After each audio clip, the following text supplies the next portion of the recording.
memang episode pembukanya, scene pembukanya memang langsung intimacy kan. Oh, oke. Langsung intimate scene, terus dari situ aku cuman gini, ini kapan ya aku enaknya mau ngobrol sama produser ya, bahwa kita harus punya rules tentang ini. Aku memang nggak banyak ikut reading gitu kan, tapi ikut yang apa tuh intimacy Iya. lesson itu Iya. kan gitu.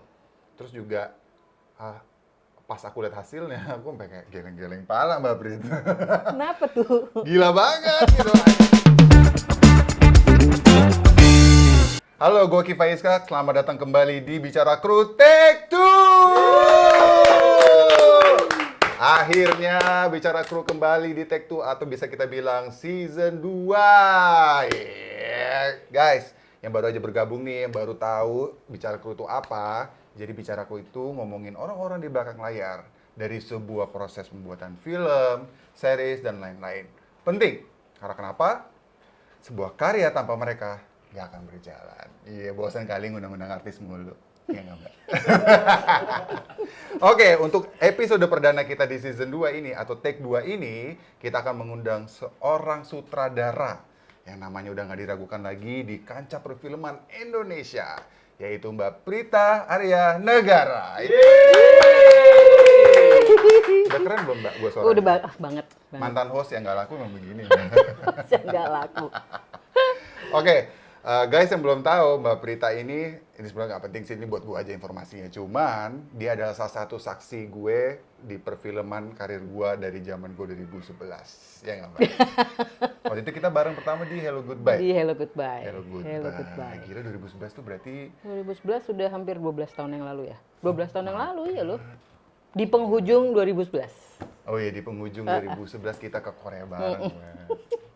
Nah guys, supaya kita ini episode pertama, dan kini Mbak di sini kita mau ngasih tahu kepada teman-teman sedikit ada edukatif juga nih di Bicara Kru seperti di season 1 gitu. Nah, gimana sih seorang sutradara melahirkan sebuah visi misinya dia terhadap proyek tertentu. Nah, di sini kita akan ngomongin yang di tahun lalu, di tahun 2022 ya? 2022 awal. 2022 awal ya. Itu series Mendua yang ada di Disney Plus.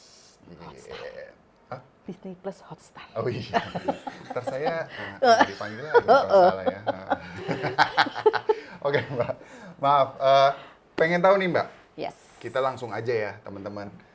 Untuk seorang sutradara yang terlibat untuk series yang katanya adaptasi dari BBC itu dengan original title-nya adalah Dr. Foster.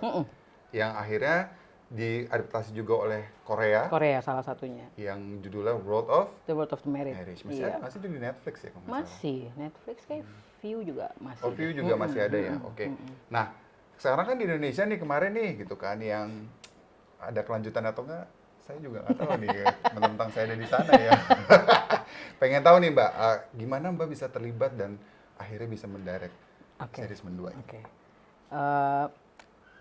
Yang pertama kali aku dipanggil sama Pak Wiki waktu itu ke Screenplay Films. Pertanyaannya cuma simpel waktu itu, kamu nonton Korea nggak? Gitu. Terus pertanyaan pertama itu kan, terus aku dengan culunnya aku bilang enggak, Pak. Oh iya? Mbak tuh kayak orang-orang yang aku kira nonton Korea gitu loh, Mbak. Enggak. Aku nggak nonton, pada saat itu tidak nonton Korea. Ya sampai sekarang juga sedikit lah yang aku tonton. Dan waktu itu aku menjawabnya adalah cuma ada satu film Korea yang aku tonton, series Korea yang aku tonton gitu. Apa katanya? Sambil nggak enak hati gitu ya jawabnya ya gitu. Takutnya kedramaan banget gitu kan ya. The World of the Married, Pak. Ya udah, itu yang mau kita bikin. Hah? Gitu. Gitu, iya beneran. Oh, ini semesta banget yang semesta banget. Aku bener-bener oke, langsung punya bayangan karena memang waktu pandemi kan tontonannya itu semua orang ngobrolin itu ya. Terus akhirnya nonton ya, ibu-ibu ini kan ya ke bawah-bawah aja ya sebagai penonton. Oh baik. Tapi aku mau nanya deh Mbak, kayak kan biasanya kayak adaptasi gitu atau perfilman dimanapun biasanya ngasih sutradaranya cowok. Ya. Apakah ada treatment khusus dari Pak Wiki atau dari screenplay yang tiba-tiba gue pengen sutradara perempuan nih gitu? Iya. Menurut Mbak kenapa? Iya, dia juga bilang sih, Pak Wiki waktu itu juga bilang kalau memang pengen dari sudut pandang perempuan gitu supaya kalau katanya sih, kalau aku nggak salah inget ya, supaya tidak terlalu maskulin point of view gitu. Kalau maskulin kan berarti nanti si perempuannya pasti akan dijadikan sesuai dengan ya menurut ini ya, maksudnya mungkin sebagai objek atau apa gitu. Sementara ini perlu dari kacamata perempuan. Maksudnya gini, Dr. Foster sendiri juga kan sebenarnya cukup kuat ya. Dari Dr. Fosternya itu sendiri tuh bukan memang perempuan yang menye-menye juga enggak gitu kan.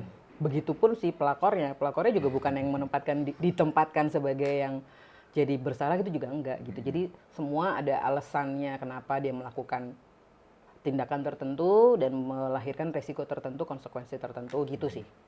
Di briefnya begitu. Jadi oke. Walaupun nggak ngerti. Waktu itu masih nggak ngerti kan, baru ngobrol ya. Cuman aku berbekal dengan si The World to Merit itu kan, belum nonton yang Dr. Fosternya gitu. Pas dikasih linknya ada 9 negara kan.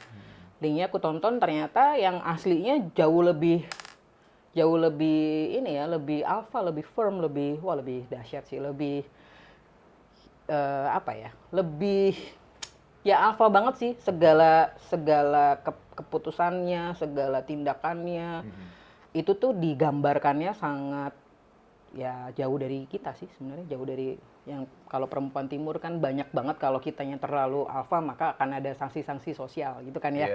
Ini enggak gitu. Jadi kayak oke, tapi aku langsung gitu kan. Kalau di Indonesia kalau bikin yang begini, wah belum tentu diterima kan. Jadi akhirnya pengen tahu lebih banyak lagi developernya sampai mana, terus penulisnya seperti apa gitu kan ya. Tapi udah jadi sih, Kev. Udah jadi, sudah berjalan. Aku tinggal draft terakhir lah, final draft gitu. Terima skripnya udah draft terakhir. Mereka gitu. Sudah ada berjalan, pengembangan naskahnya itu udah berjalan 7 bulan. Jadi nggak dilibatkan dari awal? Tidak dilibatkan dari awal. Tapi apa nih langkah pertama dari Mbak tahu, oke gue dapat draft 7 nih misalkan gitu. Sebagai sutradara dengan visinya mau adaptasikan ke budaya timur gitu. Kira-kira apa yang Mbak lakuin dengan itu? Nah, aku memang waktu itu nomor 1 yang aku bilang sama Pak Wiki, tidak langsung aku terima, tapi aku baca dulu tentunya. Aku tapi dengan disclaimer, Pak, nanti kalau saya nggak suka, saya nggak join ya gitu. Cuman karena Mbak Sinar Ayu Masih ini menuliskannya sangat, ya kan Kiva juga terlibat di situ ya. Maksudnya semua kalimatnya itu jelas, penggeraknya, motivasi karakternya tuh jelas banget. Terus menurut aku sih udah sangat Indonesia juga ya. Maksudnya dia mengadaptasi sedemikian rupa sehingga banyak sekali. Kan aku akhirnya nonton versi UK-nya. Ketika aku baca naskahnya tuh bener-bener yang oke, kalau di sana mereka tidak punya asisten rumah tangga, di sini ada, gitu kan ya. Kalau di sana tetangganya sama ya tetangga aja, kalau di sini sama adik iparnya sendiri. Jadi itu sepele tapi mengubah alur cerita yang lumayan signifikan. Berapa persen gitu kira-kira Mbak perubahan yang terjadi adaptasi itu? Kalau adaptasinya sendiri sih nggak jauh ya, paling 70% sih, nggak jauh. Tapi 30%-nya ini yang membuat berbeda dari aslinya atau versi manapun gitu. Karena yang versi Korea atau versi mana ya, India atau Rusia yang aku tonton juga tidak pernah ada asisten rumah tangga gitu. Nah kalau di Indonesia kan ketika kita punya masalah dan kemudian melibatkan orang lain dan itu menjadi hal yang common kan di Indonesia kan kita berantem, misalnya rumah tangga berantem dan si ART ini tahu tentang seluk-beluk keluarga kita gitu kan kayak udah biasa, tapi menjadi berbeda kan tindakan selanjutnya berbeda ketika si tokoh Dr. Foster misalnya hidup di Indonesia misalnya, ya tidak akan bisa seperti itu dia kan gitu. Banyak kalau mau segala sesuatu tuh benar-benar dipikirin tuh luar dalam gitu sih. Dokter Sekar, kalau Indonesia kan namanya Dokter Sekar ya. I see. I get it now. Iya toh gue yang main juga nggak tahu gitu kan. Ya karena aku nontonnya World of Marriage gitu. Jadi aku nggak tahu makanya dari mana Dr. Foster tuh apa sih? Dokter. Baru nggak tadi ini sekarang nih Mbak ngomong Dokter Sekar. Dokter Sekar. Oke, gitu. Kalau dia kan Dokter Ji kan, kalau di Koreanya kan namanya Dokter Ji, dokter juga kan. Gitu. Jadi emang kehidupan si Dokter Ji ini yang sangat punya segalanya, tetapi di satu sisi dia karirnya oke, tapi love life-nya nggak terlalu oke kan gitu. Jadi untuk sebelum kita lanjutin dengan perempuan yang hebat ini ya, tolonglah teman-teman, kita like, subscribe, dan share ke semua orang-orang yang lagi pengen belajar film, karena gue yakin dari Mbak Prita ilmu ini akan bagus buat kalian. Betul? Semoga. Oke, kita lanjutin Mbak obrolan tadi kan. Yes. Udah ngomongin prosesnya sampai mana untuk kayak berbagai negara diadaptasi itu kan. Tapi pengen tahu kenapa pemilihan namanya Mendua? Ya, itu memang ada kisah sih di balik pemilihan. Oke, baik. Jadi waktu masuk memang belum ditetapkan judulnya. Ada pilihan sekitar berapa ya, ada 12 atau pokoknya lebih dari 10 lah, 12 judul gitu. Judulnya itu tapi ya apa ya, aku juga waktu itu bertanya-tanya, gue boleh nggak ya memberikan masukan, tapi justru dibuka sama Pak Wiki, boleh kok gitu kalau ada masukan gitu. Terus akhirnya aku terus terang aku konsultasi sama Mbak Lela Hudori kan. Aku kan pernah bikin film pendeknya dia kan. Laut Bercerita. Terus jadi kayak punya akses lah ya untuk bertanya tanpa harus ada tedengaling-aling yang gimana gitu ya. Aku cuma bilang, Mbak. Tedengaling-aling, yes. Oke. Pengen pokoknya ceritanya gini-gini. Oh, aku nonton, dia ternyata nonton Dr. Fosternya tapi Mbak Lela. Terus dia bilang kalau pengen Indonesia banget ya. Dia kan diksinya bagus-bagus ya. Iya.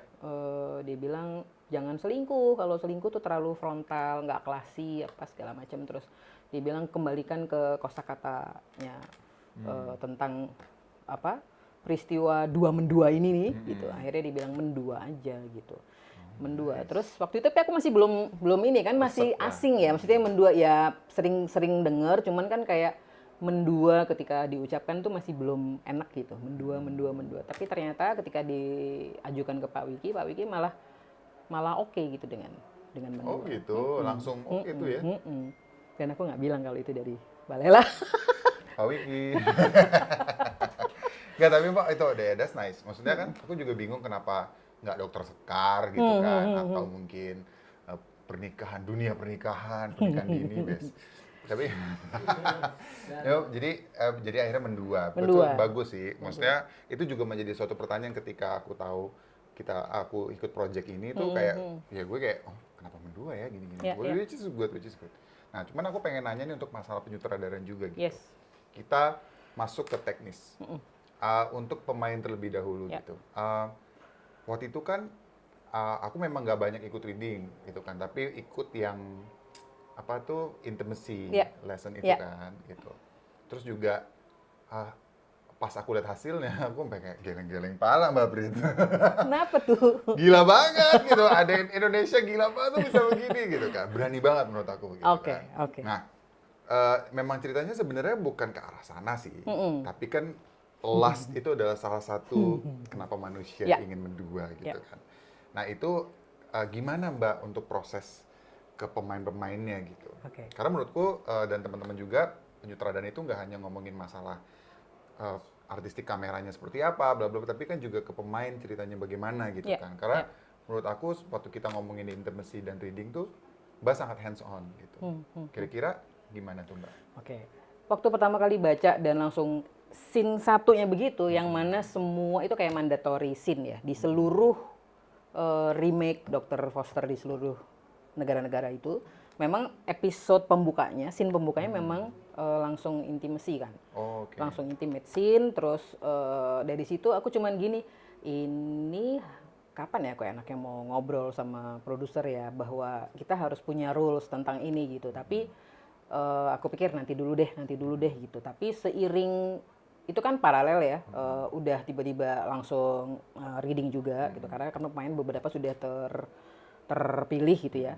Nah, ketika ngobrol sama Asti, Adinia Wirasti, Dr. Sekar, dia juga mengemukakan hal yang sama bahwa harus ada rules tentang ini gitu. Nah, jadi dari akhirnya ngobrol ngalor ngidul sama Asti dan kita sepakat dia sangat punya knowledge-nya tentang itu, tentang intimacy coordinator yang harus mulai ada di Indonesia pada saat itu. Dan ketika diceritain sama Asti, terus kita akhirnya mencari tahu bersama. Asti sih sebenarnya udah lebih tahu lebih banyak gitu, tapi menurut saya ini menarik banget gitu karena pada saat itu belum, mungkin sudah ada tapi belum banyak, nggak kayak sekarang ya. Iya betul. Terus coba kita ajuin ke produser waktu itu, lewat co-produser Pak Taleb waktu itu, dan sangat welcome, terus menyampaikan ke Pak Wiki dan Anthony, sangat welcome juga. Jadi kita kayak, oh ini saatnya kapan lagi untuk bisa menggarap sesuatu tanpa kita deg-degan macam-macam ya. Deg-degan macam-macam artinya kan perlu trust dari pemain untuk bisa melakukan tuntutan skenario gitu kan. Artinya tuntutan skenario yang kemudian diarahkan oleh sutradara kan tidak banyak yang bisa dengan rela ya maksudnya. Nah itu juga gara-gara intimacy coordinator itu kita kan akhirnya jadi mengenal bahwa ada basic-basic yang harus diketahui bareng-bareng antara kru dan pemain gitu. Pemainnya tidak hanya yang berhubungan dengan adegan itu, tapi semua pemain atau yang paling tidak bersinggungan gitu dengan adegan-adegan seperti itu. Adegan seperti itu tuh tidak selalu harus sifatnya make love, tapi juga hal-hal yang sifatnya intim, kayak misalnya menyentuh atau di atas kasur bersama itu juga sudah termasuk intimacy gitu. Jadi akhirnya dikasih akhirnya ada waktu itu cukup mahal kalau harus mendatangkan IC-nya itu di Indonesia belum ada. Paling deket adanya di Australia dan super mahal. Terus ada lagi di Filipina kalau nggak salah, tapi kita dapetnya yang dari India sama Asta. Nah di India itu pun kita hanya mampu memprovide lewat Zoom. Gitu. Iya, waktu itu kita Sekian lewat kali Zoom, lewat Zoom, tapi sangat jelas. Jadi semua kru diedukasi, terus pada dasarnya sempat gini loh, ini maksudnya saya bikin koreonya atau enggak ya. Jadi kalau dia datang, dia bisa bikin, jadi kayak fighting koreo gitu loh. Dia bisa bikin koreonya, tapi karena berjauhan, jadi akhirnya tetap aku yang bikin, tapi itu harus jelas mau ngapain. Jadi saya harus mengimajinasikannya itu terus kemudian dilisankan gitu kan. Itu kan kagok ya sebenarnya kayak aduh gitu. Ini juga pengalaman pertama banget. Jadi nanti kamu harus, dan itu harus jelas. Maksudnya kata-katanya pun tuh harus jelas. Jadi nanti kamu akan disentuh dari belakang, kemudian dicium bagian leher belakang, lalu kemudian diputar badannya, lalu kemudian digendong, lalu menuju tempat tidur, direbahkan, buka bajunya satu persatu. Itu harus karena biar jelas. Jadi apa yang diomongin di kepala sama nanti kita sebelumnya tuh ada workshop.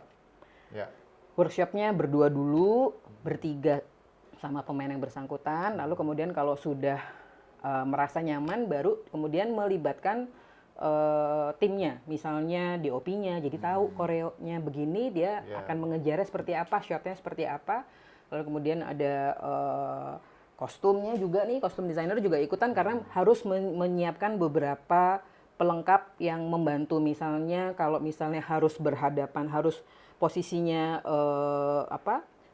posisinya siapa di atas siapa, maka harus ada pembatas. Nah pembatasnya itu dikasih tahu juga nanti tuh sama si Asta itu. Jadi nanti Nindi, kostum desainernya Mendua, ikut menyiapkan tuh ada bantal kecil yang harus jadi pembatas. Dan duduknya tuh tidak bisa langsung di atas alat vital ketemu alat vital, nggak bisa, walaupun tetap ada pembatasnya, tapi di atas sedikit kayak di perutnya gitu. Jadi terus begitu masuk ke set tidak boleh ada handphone yang menyala satupun. Saya mengalami itu kemarin. One of the most scariest moments I ever done, man. Kayak di mana? Di Mendua? Lah ada. Iya maksudnya di Mendua tapi. Ya. Oke. Itu deg-degan ya? Karena aku banyak seksin sih di selama karirku, tapi nggak pernah dijagain itu. Jaga kayak begini gitu. I mean, kalau kalian tahu Mendua tuh salah satu ini loh teman-teman, progres yang sangat baik gitu ya untuk di industri kita gitu. Karena aku kaget ada workshopnya sampai ada coba latihan bersentuhan yang waktu dipandu Mbak Prita juga gitu. Jelas adegannya apa sampai masuk tuh cuma ada berapa orang. Sampai yang terakhir inget nggak yang aku nggak mau video ini aku delete ya. Dan itu dikasih tahu sama pemainnya. Jadi gua pun ngerasa nyaman gitu kayak oke, ini berarti nggak disalahgunakan gitu kan. Oh berarti ini yang dipakai tuh cuma ini gitu. Deg-degan tapi enggak. Bukannya mau santai tapi saya mau tegang. Aduh ini Jolen gimana nanti gitu kan. Aduh gimana gitu Mbak. Tapi aku punya pertanyaan balik justru. Maksudnya ketika ada rules kayak gitu, kamu merasa justru terhambat kreativitas itu kan kadang-kadang suka semuanya on the spot gitu atau menjadi terhalang atau malah lebih enak kan soalnya masih ada pro kontra soal IC kan. Ada yang jadi nggak enak nih, jadi nggak ini gitu. Tapi kalau buat aku sih kalau buat aku pribadi kan itu membantu aku untuk dapat trust-nya Ya, pemain sih sebetulnya. aku sebenarnya suka, Oke. tapi memang jadi menurutku malah lebih tegang jatuhnya. Oke. Karena kan suasana langsung gitu kan. Iya, iya, iya, iya. Gitu. Iya. Tapi kayak which is that is very good. Oke. Tapi kayak lebih kayak maksudnya semua Mbak Prita tuh bikin aku nyaman. Cuman kayak Oke. kok kayaknya gimana gitu ya gitu gitu. Tapi nggak apa-apa, maaf karena belum terbiasa. Iya, iya, iya. Menurutku karena belum terbiasa. Oke, enough about me. Iya, iya, iya. Oke, kita lanjut itu berarti kan sudah jelas tuh ya pemain-pemain udah ngerti betul cerita ini tentang apa dan Ya. sebagainya gitu ya. Nah, aku pengen tahu Mbak untuk segi artistiknya yang dari apa sih yang ngebuat perbedaan dari World of Marriage, Dr. Foster atau di negara-negara lain. Mbak Prita tuh bikin mengemas mendua ini tuh ciri khasnya Mbak Prita apa sih yang dibikin di sini? Sesimpel apapun juga nggak apa-apa Mbak. Maksudnya aku pengen tahu kayak misalkan cara kameranya atau mungkin pengadeganannya atau Oke. mungkin dari wardrobe-nya atau apapun itu. Oke, justru kalau aku malah ini men-challenge aku untuk keluar dari apa yang aku biasa lakukan. Karena biasanya aku tuh sukanya yang still gitu, yang long take gitu. Sementara di mana di Mendua ini justru aku bertanya sama Pak Wiki kan, maksudnya ini mau yang harus formula ya kita menyebutnya formula industri itu harus yang master cover atau Pak Wiki sebenarnya memberikan kebebasan. Ya cuman balik lagi ya karena ini adalah series yang ditontonnya juga di bisa di handphone gitu kan ya. Jadi akhirnya memutuskan untuk mencoba keluar dari justru semuanya serba baru gitu. Oh, oke. Semuanya serba baru gitu. Dan kalau soal dari segi artistik, aku tuh dari dulu sangat suka mengedepankan rasa. Jadi gini, memang betul bahwa aku mendirect seluruh elemen dan seluruh tim gitu ya, seluruh divisi. Cuman ini kan kerja kolaborasi. Jadi menurut aku hanya membutuhkan rasa tertentu di scene ini, lalu kemudian membuka apa ya, membuka open discussion untuk masing-masing departemen untuk memberikan ide untuk kemudian kita bicarakan lagi. Kalau ide itu memang sesuai sama mood and tone, semua visi misi yang ada di dalam kepala, ini yang ada di deck gitu, ya kita jalan. Tapi kalau misalnya enggak, kita diskusikan sampai ketemu jalan tengahnya. Gitu sih. Sampai mentok gitu ya. Sampai mentok. Tapi kan timnya oke. Iya, aku suka sekali Timnya dengan oke. Tapi mau nanya, maksudnya kalau boleh salah satu contohnya yang menurut Mbak tadi mengedepankan rasa, itu kalau Mbak masih ingat scene yang mana? Aku bilang sama Vida Silvia, art director, production designer sebetulnya. Aku cuman bilang bahwa Dr. Sekar itu orangnya kaku, dingin, lalu kemudian dia dokter. Mungkin tidak semua dokter harus dicerminkan dengan kekakuan, tapi aku mau dia literally menunjukkan kekakuannya dia gitu. Semua ada aturannya. Terserah mau dibikin gimana. Nah, sama Vida dibikinlah tuh di kliniknya abu-abu dan biru, di rumahnya masih ada kesinambungan dengan biru, bermain warna biru. Oh, Gitu sih. Gitu. Gila ya. Saya tuh lagi belajar Mbak untuk penyutradaraan. Wah, Gitu. ditunggu. Eh. Aku main ya. Boleh, beneran ya, awas loh. Nggak tahu diri. Kemarin soalnya juga pas lagi, maksudnya ngelihat temen-temen sepanjang karirku juga pengen, termasuk Mbak Prita gitu kan. Jadi kayak aku kayak, wah pengen ya jadi sutradara gitu suatu hari. Karena kan ya nggak gampang ya ngomongin, kayak tadi dia barusan mengedepankan rasa, atau nggak dia kaku gitu kan. Dan untuk menyambung setiap ini kan kita harus ngobrol juga sama production designernya gitu, atau nggak sama art directornya gitu. Supaya lebih terjalin atau selaras gitu visinya gitu. Nah, setelah itu selain mengedepankan rasa, apa tuh Mbak yang kira-kira Mbak merasa produksi ini nailed it gitu, tersampaikan visinya Mbak gitu. Pemain sih. Pemain. Faktor pemain. Faktor pemain. Sangat terbantu. Semuanya sesuai dengan karakternya gitu ya. Semuanya sesuai sama karakternya dan semuanya mengerjakan PR-nya. Menurutku ya. Aku ya nggak Mbak? Nih yang ini nih. Ini tunggu season 2-nya. Sebentar tapi langsung aku senyum-senyum aja kalau dia datang. Bisa banget. Nomor Senyum-senyum ukuran sepatu berapa Mbak? Yang sebelah kanan 42, sebelah kiri 41. Oh beda, baik. Oke. Jadinya agak susah ya. Oh iya. Apa Thomas? 10 menit lagi. Gak apa-apa, kita emang susah tadi itu Mbak. Tapi gini, setelah ini, Mbak, ini series pertama ya? Ini series kelima. Oh, series kelima. Oh, sebelumnya? Sebelumnya itu ada series sama Nia Dinata, Teteh di View, judulnya Switch, itu tahun 2016. Oh, Setelah itu ada series apa lagi? Ada Gossip Girl. Gossip Girl. Itu juga Oh, sama iya. Teteh juga. Terus ada series-series yang lainnya lagi apa lagi ya? Aku lupa deh. Tapi ada ini series kelima aja. Oke, Yang dua tapi lagi ini yang apa? Aku lupa. panjang. Panjang banget. Ini yang panjang kedua. Dan yang full ya, selama 8 episode full aku. Kalau Switch tuh ada Berdua Sama Teteh 13 episode. Kalau Gossip Girl itu 333 gitu. Jadi ada 9 episode, 3 Teteh, 3 aku, 3 lagi Andri Chung. Tapi kalau misalnya balik lagi ke Mendua gitu, ngomongin masalah ini yang panjang gitu. Lagi-lagi aku mau ngomongin permasalahan perasaan Mbak, posisi Mbak sebagai sutradara perempuan yang masih jarang di Indonesia. Oh, signifikan, udah mulai banyak Ya, nih. ya. Tapi ketika mendapatkan job ini gitu, tantangannya apa sih Mbak?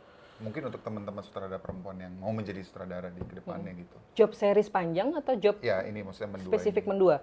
Kalau Mendua balik lagi, karena aku lumayan punya apa ya, aku lumayan independennya juga agak lebih sedikit lebih ya, kelebihan. Jadi justru gimana supaya tidak membuat ini sebagai kampanye Feminisme gitu. iya gitu. Karena kan sebenarnya it's not about feminism gitu. Ini hanya melulu tentang seorang perempuan yang apa namanya menghadapi masalah itu dia menghadapinya seperti apa. Artinya fase-fase dalam kehidupannya dia harus menghadapi itu tuh, dia harus bagaimana menghadapinya ketika dia di atas, ketika dia dihancurkan, ketika dia kemudian berdamai gitu kan, sebenarnya kan tentang itu kan. Iya.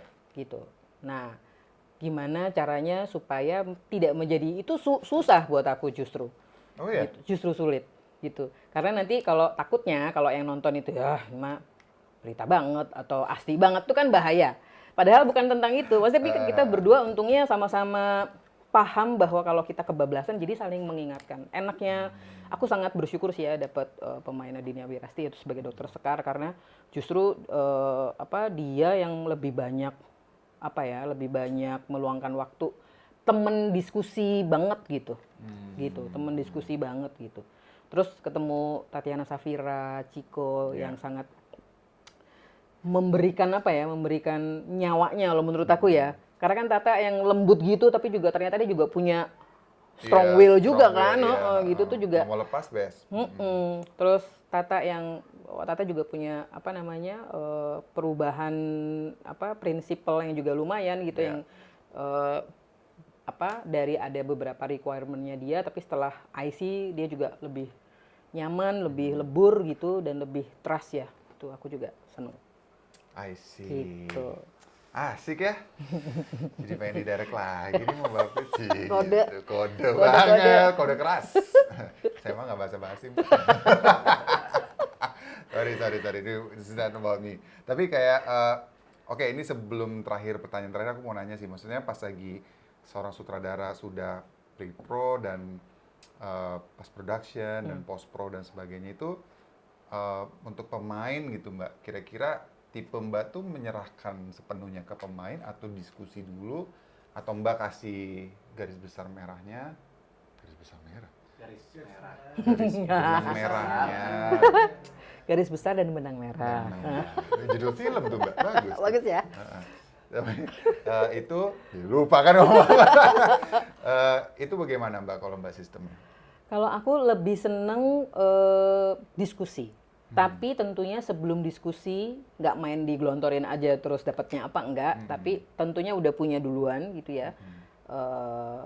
Istilahnya kalau lagu tuh ada partiturnya dulu nih aku udah punya. Lalu kemudian ketika dilemparkan ke pemain memberikan nada apa. Nanti aku bisa collab nggak dengan nadanya aku gitu. Oke. Nah, nada dia dan nada aku nih harmoni atau enggak.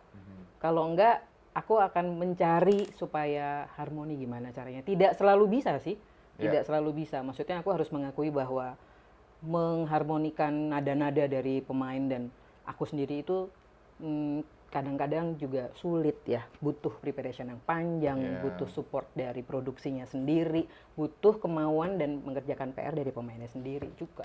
Kepercayaan dari pemain. Gitu. Semoga saya Terpuaskan ya. Oke, sebelum kita ke pertanyaan terakhir, ini ada satu kru kita belakang layar ini juga seneng banget nanya-nanya Mbak. Oke. Season 2 ini dia selalu pengen nanya katanya gitu ya. Karena ini episode perdana, ya udah saya bolehin. Gitu. Oke. Ya, silakan Pak Bibiu.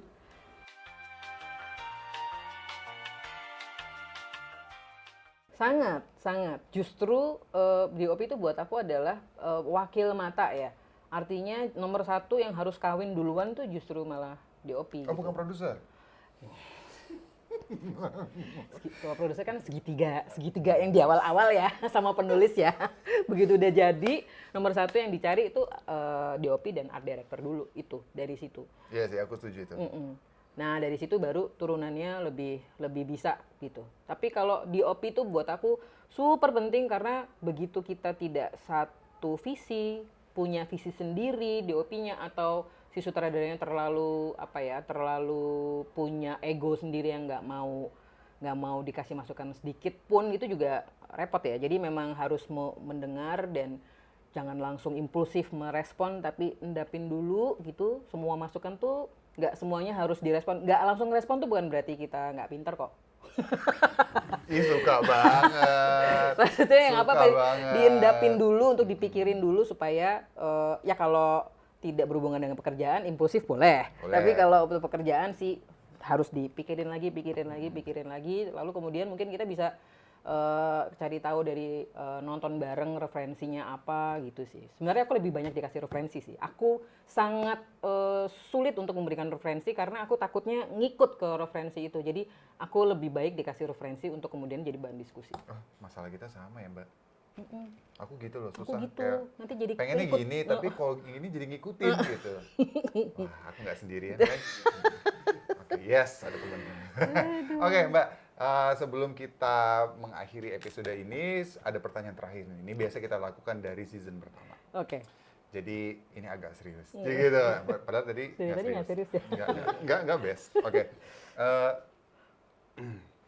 Menurut Mbak, apa sih harapan Mbak sama perfilman Indonesia? Aduh, serius banget ya. Oke. Harapannya dari perfilman kita bahwa para pelaku film ini diberikan support dan ruang seluas-luasnya dari segala aspek asosiasi institusi. Beneran. Supaya kita juga bisa menyuarakan karya-karya kita tuh dengan lebih nggak mikirin tidak mikirin hal-hal yang nggak perlu kita pikirin.